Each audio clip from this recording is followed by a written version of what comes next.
गुरुर्ब्रह्मा गुरुर्विष्णु गुरुर्देवो महेश्वर गुरुर्साक्षात् परम ब्रह्म तस्मै श्री गुरुवे नमः। भारतीय वेद परंपरा ने गुरु को पर ब्रह्म की पदवी दी है। ऐसा इसलिए है क्योंकि गुरु ऐसा रचनाकार होता है जो योग्य शिष्य देखकर उसका निर्माण करता है। यह कार्य ठीक वैसा ही है जैसा चतुर्मुखी ब्रह्मदेव ने हर तरह से बराबर दृष्टि रखते हुए सृष्टि का निर्माण किया करता है।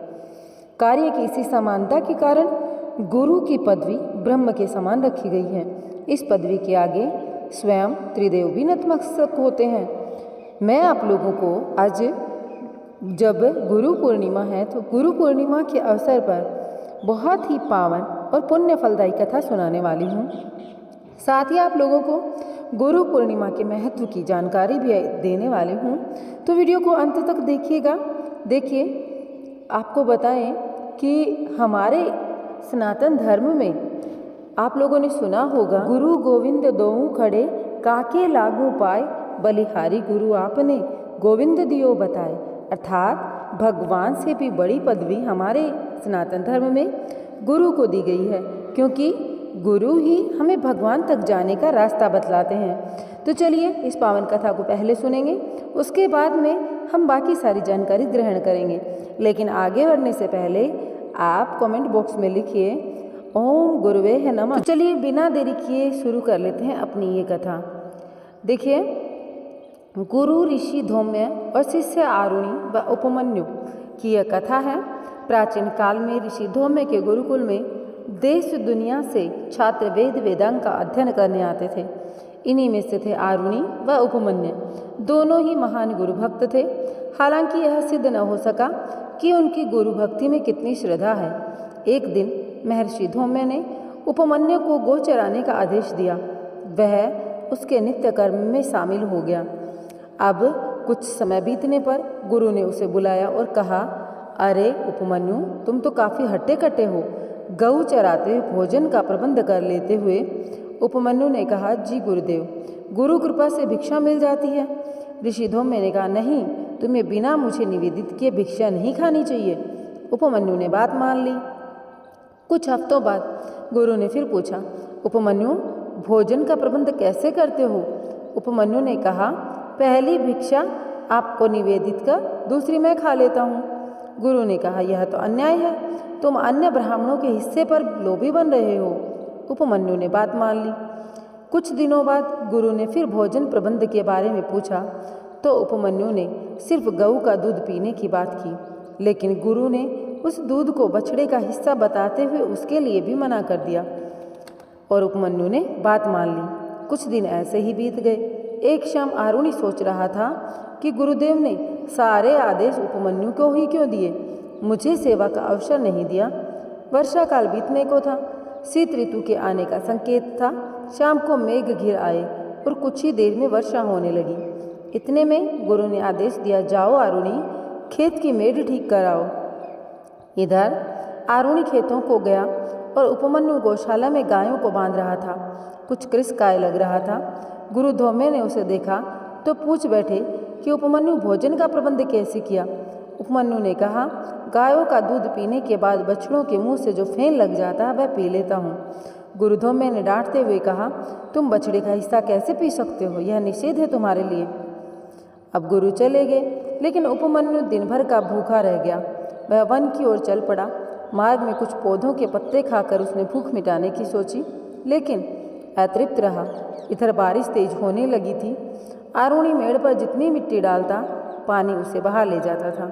यह क्रम धीरे धीरे चलता रहा और रात गहरा गई।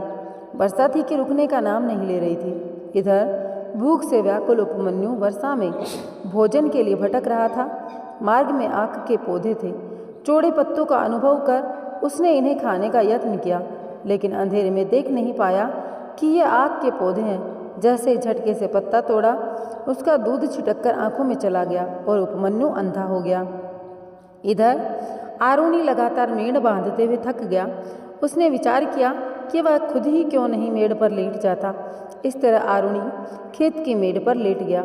सर्द हवा में बारिश से भीगता हुआ पड़ा रहा। उधर उपमन्यु देख न पाने के कारण कुएं में गिर गया। रात भर दोनों शिष्यों के लिए भारी संकट रहा, लेकिन वे अपनी गुरु आज्ञा से टस से मस न हुए।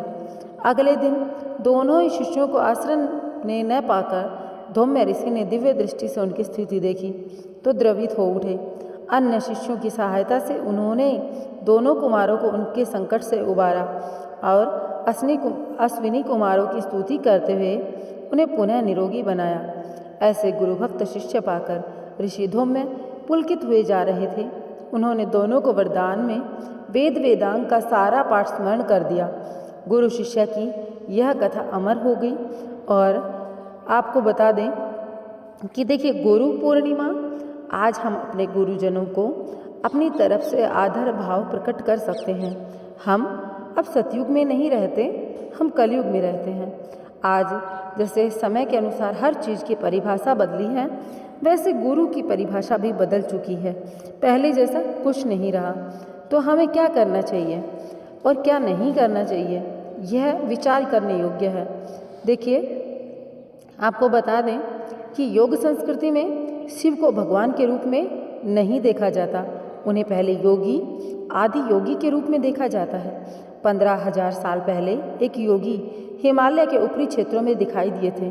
कोई भी नहीं जानता था कि वो कहाँ से आए थे और उनका पिछला जीवन कैसा था। उन्होंने अपना परिचय नहीं दिया था, इसलिए लोगों को उनका नाम भी नहीं पता था। इसलिए उन्हें आदि योगी या पहले योगी कहा जाता है। वे बस आए, बैठ गए और कुछ भी नहीं। जीवन का एकमात्र संकेत उनकी आँखों से बह रहे परमानंद के आंसू थे। तो मैं आपको बताऊं तो सबसे पहली बात यही है कि गुरु पूर्णिमा जो है मानवता के जीवन में सबसे महान क्षणों में से एक है। यह ऊपर उठने और मुक्ति पाने के बारे में है, जो कि एक ऐसी संभावना है जिसके बारे में मनुष्य कभी नहीं जानते थे। इससे कोई फर्क नहीं पड़ता कि आपका वंश क्या, आपके पिता कौन थे, या आप किन सीमाओं के साथ पैदा हुए थे, या आपने खुद के लिए क्या किया। आप प्रयास करने के इच्छुक हैं, आप क्या करने के इच्छुक हैं, ये चीज़ें मायने नहीं रखती। लेकिन गुरु और शिष्य का जो महत्व है वह सबसे हटकर और सबसे उच्च श्रेणी में माना गया है।